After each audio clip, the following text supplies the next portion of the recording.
ఇలా మేము వస్తే జాతరలో ఇక్కడ జరుగుతాం, అది చేస్తాం, డబ్బు ఆడిస్తాం, ఇవన్నీ మాట్లాడుతున్నాం. మన ఈ మాజీ ఎమ్మెల్యే కూడా మన గురిజాల్లో 3 రోజుల కింద మాట్లాడారు. మేము అధికారంలోకి వస్తే అభివృద్ధి తర్వాత మేము కష్టాధిపతి చేస్తామని.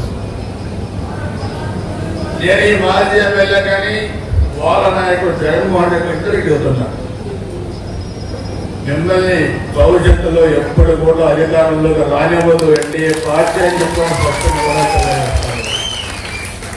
దానికి సవాల్సిన కారణాలు ఉన్నాయి. మంచి చేసే వ్యక్తులకి, పేదవాడి అన్న క్యాంటీన్ల ద్వారా కడుపు నింపే ప్రభుత్వానికి ప్రజలు మద్దతు తెలియజేస్తారు, ఓట్లు వేస్తారు. చెప్తే మేము చంపుతాం, మేము నరుగుతామంటే మీకు ఓట్లు వేయరు, మిమ్మల్ని అధికారులకు రానివ్వడం ప్రజలని కూడా మీకు స్పష్టంగా తెలియజేస్తున్నాను. ఈ నియోజకవర్గంలో మన పార్టీలు చూడలేదు. ఎవరు వచ్చినా సీఎం రిలీఫ్ ఫండ్ వైసీపీ వాళ్ళు కూడా మనం ఇచ్చాం.